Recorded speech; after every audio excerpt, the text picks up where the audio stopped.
नमस्कार साथियों, स्वागत है आपका आपके यूट्यूब चैनल पे। साथियों, जैसे कि आप जानते हो कि हमारा देश आत्मनिर्भर बनने की ओर अग्रसर हो रहा है और माननीय प्रधानमंत्री मोदी जी जो है मेक इन इंडिया का एक प्रोजेक्ट लेके आए हैं, जिसके अंतर्गत हम डिफेंस में भी मेक इन इंडिया चला रखा है अभियान, ताकि देश जो है आत्मनिर्भर हो सके और दूसरे देशों पे हमारी जो है निर्भरता कम हो सके। आत्मनिर्भर होना देश के लिए बहुत ही ज़रूरी है, ताकि हमारे जो है फॉरेन पॉलिसी और युद्ध जैसे मुश्किल हालातों में हम अपने स्वतंत्र निर्णय ले सकें।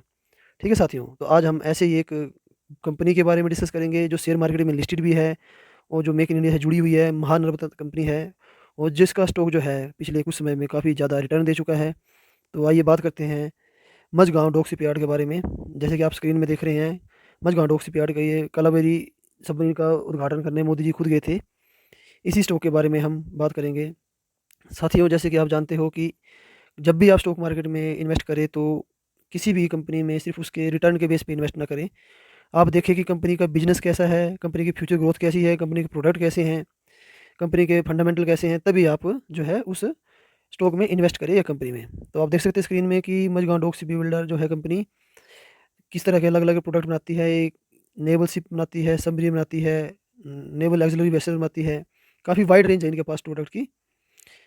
तो आइए बात करते हैं स्टॉक के बारे में। मझगाँव डॉक शिप बिल्डर जो है 1774 से जो है वो एस्टेब्लिश कंपनी है और ये डॉक शिपयार्ड हुआ करता था पहले।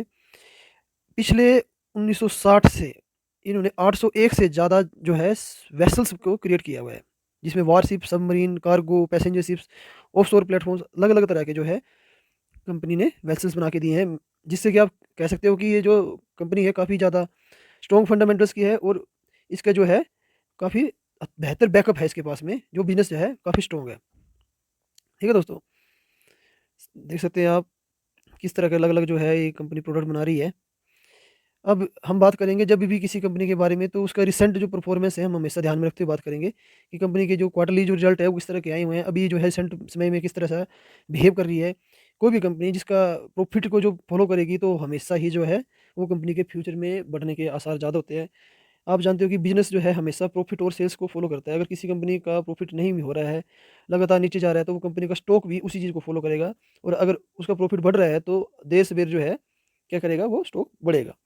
हो सकता है कि जब आप इन्वेस्ट करें तो कंपनी का जो है स्टॉक जो है वो स्टेबल हो या कम बढ़ रहा हो, लेकिन अगर उसका प्रॉफिट और सेल्स कंटिन्यू बढ़ रही है तो वो नियर फ्यूचर में पक्का बढ़ेगा। तो आप हमेशा कंपनी को लॉन्ग टर्म व्यू के लिए ही इसमें होल्ड करें या उस कंपनी को देखें। तो देख सकते हैं आप इसका प्रॉफिट जो है पिछले जून क्वार्टर एंडिंग से इस क्वार्टर में जो है सितंबर में बढ़ चुका है और लगातार जो है प्रॉफिट का कंस्टेंट प्रॉफिट दे रही है कंपनी ये।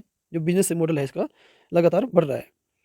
कंपनी के पास में अच्छी स्ट्रॉन्ग ऑर्डर बुक भी है। कंपनी का ऑपरेटिंग मार्जिन भी है, बढ़ रहा है। प्रॉफिट बिफोर टैक्स आप देख सकते हैं लगातार जो है कंस्टेंट चल रहा है, 300 से 400 की रेंज में हो रहा है, जिससे कि आप इसमें एक अच्छी पोजीशन होल्ड कर सकते हो। ठीक है साथियों, अब इसका प्रॉफिट एंड लॉस को देखते हैं हम। सेल्स जो है कंपनी की लगातार पिछले 1 साल से देखिए, 1 साल की फिगर देखिए आप, मार्च 21 से जो है कंटिन्यू बढ़ रही है, 4000, 5000, 7000, मतलब कि आप एक जो है कंटिन्यू इसमें प्रोग्रेस देख रहे हैं। और जैसे कि मैंने आपको पहले भी बताया कि आप जिस भी स्टॉक में इन्वेस्ट करें, उसमें देखो कि उसका प्रॉफिट और सेल्स ग्रोथ बढ़ रही है या नहीं बढ़ रही है। उस स्टॉक को आप 2 दिन के लिए, 2 महीने के लिए कभी भी आप उसमें इन्वेस्ट ना करें, लॉन्ग टर्म के लिए इन्वेस्ट करें। कभी भी किसी भी स्टॉक में अगर आप इन्वेस्ट करें तो उसको देखो कि अगले 10 साल के बाद वो कंपनी आपको शेयर मार्केट में मिलेगी या नहीं मिलेगी। अगर उस 10 साल के बाद आप उसको शेयर मार्केट में नहीं देख पाते कंपनी को, तो आप उसमें दूरी बनाएँ। जैसे एचसीएल है, मझगाँव है, रिलायंस है, इन कंपनी को आप जब देखते हैं तो आपको ये विश्वास होता है कि कंपनी अगले 10 साल बाद भी हमें मिलेगी। और ये मिलती किस वजह से है, ये किस वजह से कंपनी कंटिन्यू ग्रोथ करती है, इनका जो बिज़नेस मॉडल है बहुत स्ट्रॉन्ग होता है और इनके पास में ऑर्डर्स और इनका ऑपरेटिंग प्रॉफिट जो है कंटिन्यू स्टेबल रहता है या बढ़ता है, जो कि आपको इस स्क्रीन में भी दिखाई दे रहा है।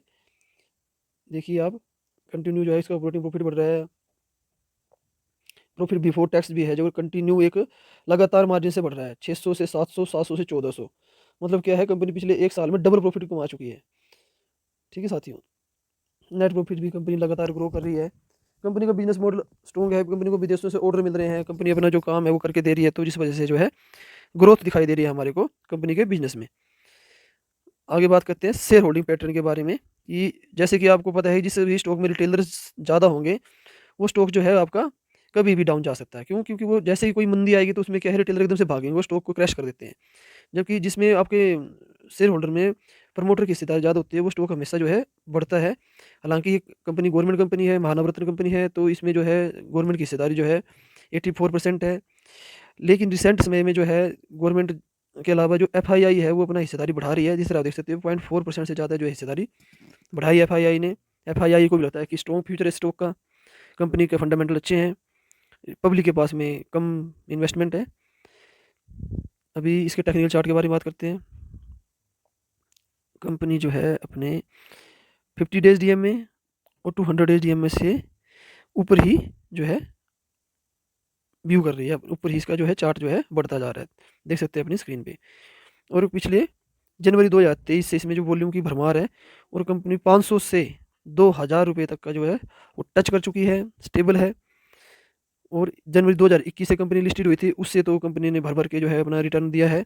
देख सकते हैं आपकी 200 रुपये के लगभग जो कंपनी लिस्टेड हुई थी, लेकिन आज जो है कंपनी 2000 रुपये में 10 गुना से ज़्यादा जो है मल्टीप्लेक्स आपको बना चुकी है और भविष्य में भी कंपनी के बढ़ने के चांसेस हैं। कंपनी स्ट्रॉन्ग फंडामेंटल की है। इसके अलावा कंपनी को विदेशों से भी आपने ऑर्डर मिल रहे हैं, देख सकते हैं। जर्मनी के साथ में सबमरीन की डील हुई है इनकी, यूएस नेवी लिंक ने नेवी के साथ में इनके और एलएनटी के साथ में इनके जो है समझौते हुए हैं। काफ़ी फ्रेंच कनेक्शन भी है इनको, काफ़ी मतलब ज़्यादा इनको जो है स्ट्रॉन्ग ऑर्डर मिल रहे हैं, जिससे कि कंपनी को भविष्य में जो है लगातार बढ़ने की आस है। तो आशा करता हूँ दोस्तों आपको ये वीडियो पसंद आया होगा और आप समझे होंगे कि शेयर मार्केट में आपने किस तरह से टिके रहना है और कैसे बिजनेस व्यू को देखना है। कभी भी आप जल्दबाजी में पैसा ना लगाएं, 1 दिन के लिए 2 महीने के लिए पैसा ना लगाएं। किसी भी कंपनी को देखें तो उसका फ्यूचर देखें कि उसकी ग्रोथ रेट क्या है, आने वाले समय में वो कंपनी आपको मार्केट में दिखाई देगी या नहीं दिखाई देगी। किसी भी कंपनी में अगर आपको नहीं समझ आती है तो उस कंपनी से दूर रहें, उसका बिजनेस मॉडल आपको नहीं समझ आता है तो मत उसमें इन्वेस्ट करें।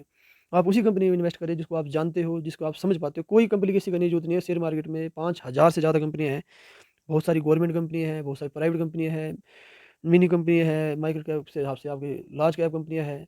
आपने सिर्फ देखना ये है कि इस कंपनी में मेरा पैसा बचा रहेगा नहीं रहेगा, और कंपनी का पैसा जो है वो आपके जो बैंक इंटरेस्ट है 8% से ज़्यादा आपको पैसा मिलता है या नहीं मिलता है। कभी भी शेयर मार्केट में 100% 200% के लिए मत जाएं। आप उसका बिजनेस मॉडल देखें, सेल्स ग्रोथ देखें, प्रॉफिट को फॉलो करो। निश्चित रूप से आपका पैसा बनेगा, चाहे 20% बने, 50 हो सकता है, 100% बने। व्यू करता है आपको लॉन्ग टर्म व्यू के हिसाब से आप देखते हैं और आप उस कंपनी को होल्ड करते हैं। आशा करता हूँ साथियों आपको पसंद आया होगा मेरा वीडियो, और धन्यवाद। जय हिंद।